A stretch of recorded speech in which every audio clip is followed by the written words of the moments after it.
Assalamualaikum dan salam sejahtera.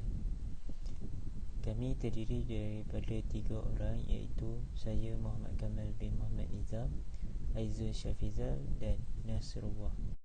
Ingin membentangkan satu tajuk, iaitu Majlis Amanah Rakyat MARA ditubuhkan pada 1966 untuk meningkatkan pencapaian Bumiputera dalam ekonomi, politik dan sosial.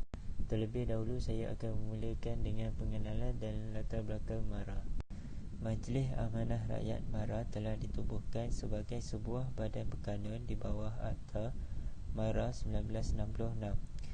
Objektif utama penubuhan MARA ialah untuk menambah dan meningkatkan penyertaan kaum Bumiputera dalam kegiatan perdagangan dan perindustrian serta meningkatkan taraf ekonomi dan sosial Bumiputera sejajar dengan dasar ekonomi baru. Penubuhan MARA adalah berasaskan cetusan idea dalam Kongres Ekonomi Bumiputera pertama yang telah diadakan pada 1965 di Kuala Lumpur. Melalui kongres tersebut, resolusi yang mahukan agar RIDA disusun semula telah diluluskan. RIDA atau Rural and Industrial Development Authority ditubuhkan pada 1953 bagi membangun dan memajukan masyarakat di kawasan luar bandar. Sejak penubuhannya, banyak pembangunan dan kemajuan telah dicapai oleh MARA. Kekuasaan ekonomi Bumiputera menjadi cabaran masa kini dan agenda utama MARA dalam usaha untuk memastikan Bumiputera mempunyai kedudukan yang sewajarnya. Assalamualaikum Miss, saya Muhammad Nasrullah.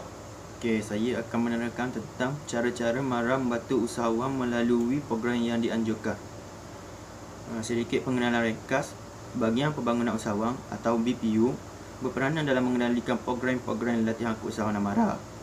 Pelaksanaan program keusahawanan ini dibuat melalui pejabat MARA negeri dan pejabat MARA daerah di seluruh negara. Objektifnya adalah untuk membudaya, mewujud, meningkat dan mengukuhkan usahawan Bumiputera melalui latihan, galakkan perniagaan, khidmat nasihat dan kerjasama strategik. Terdapat beberapa peranan ataupun cara-cara MARA membantu usahawan. Yang pertama adalah melalui program berstruktur. Program ini dilaksanakan secara stand alone atau berpakej, termasuklah latihan keusahawanan, perancangan perniagaan, coaching, penempatan industri, simulasi dan sebagainya. Perkara itu meliputi aspek berikut seperti membudayakan dan perwujudan, peningkatan dan pemantapan, pemekasaan dan pengukuhan. Program latihan keusahawanan ini disasarkan kepada bakat usahawan dan usahawan di pelbagai tahap, iaitu peringkat usahawan startup atau T3 yang sudah mulakan selama 1 tahun, Protect atau Progresif yang sudah selama 2 hingga 5 tahun, dan Scale Up atau Premier yang sudah selama 5 tahun ke atas. Peranan ataupun cara-cara kedua adalah melalui coaching dan mentoring.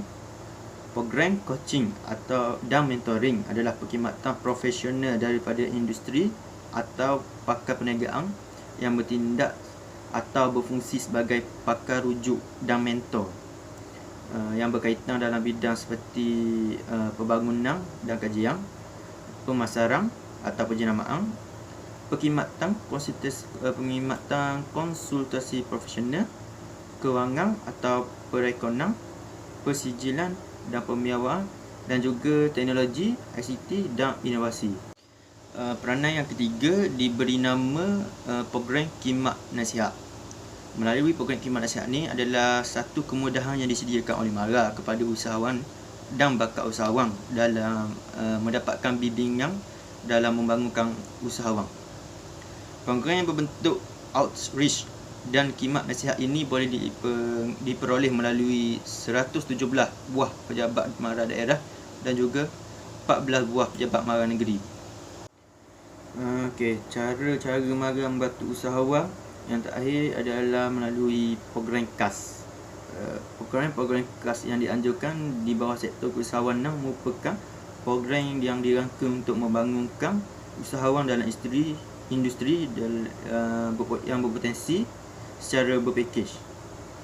Program KAS juga termasuk program keusahawanan bertemakan turun padang yang memberi gambaran kepada aktiviti keusahawanan MARA secara keseluruhan dan holistik, termasuk aktiviti pendidikan, pelaburan dan pelibatan subsidiari MARA. Program KAS yang dilaksanakan oleh sektor keusahawanan MARA ni ialah melalui pelibatan Penjabatan MARA Negeri PMN, Pejabat MARA Daerah PMD, Institusi Pendidikan MARA IPMA dan syarikat subsidiari MARA.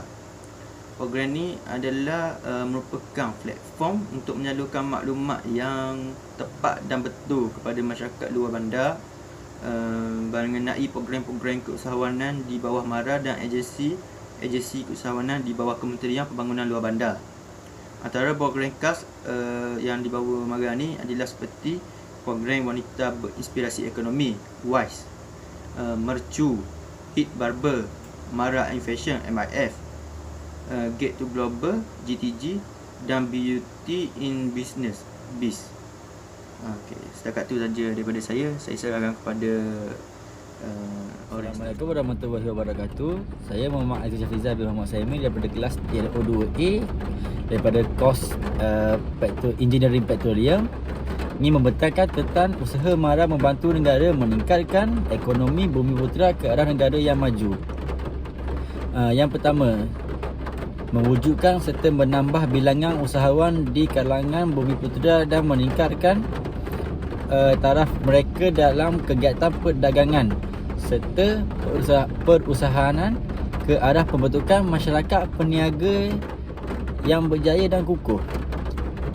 Yang kedua, mengambil bahagian yang aktif dalam bidang perdagangan dan perindustrian tertentu melalui pelaburan dan pengurusan dalam syarikat-syarikat sebagai langkah memberi perlindungan untuk meningkatkan penyertaan Bumiputera dalam dunia perniagaan. Yang ketiga, menambahkan bilangan guna tenaga Bumiputera yang terlatih dalam berbagai bidang di semua peringkat, khususnya untuk keperluan sektor perdagangan dan perindustrian. Sekali, menggalakkan lain-lain kemudahan dan perkhidmatan yang sesuai serta menjadi pemegang amanah yang boleh membantu secara khusus atau umum bagi meningkatkan taraf ekonomi dalam Bumiputera.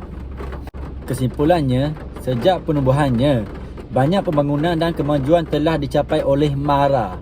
Kekuasaan ekonomi Bumiputera menjadi cabaran masa kini dan agenda utama MARA dalam usaha untuk memastikan Bumiputera mempunyai kedudukan yang sewajarnya. Malah, untuk menjamin pendidikan kaum Bumiputera terus berkembang pesat, MARA juga bertanggungjawab menyediakan kemudahan pendidikan kepada golongan ini. Di antara adalah pusat-pusat latihan kemahiran, pinjaman kewangan, nasihat dan bimbingan. Sekian, terima kasih.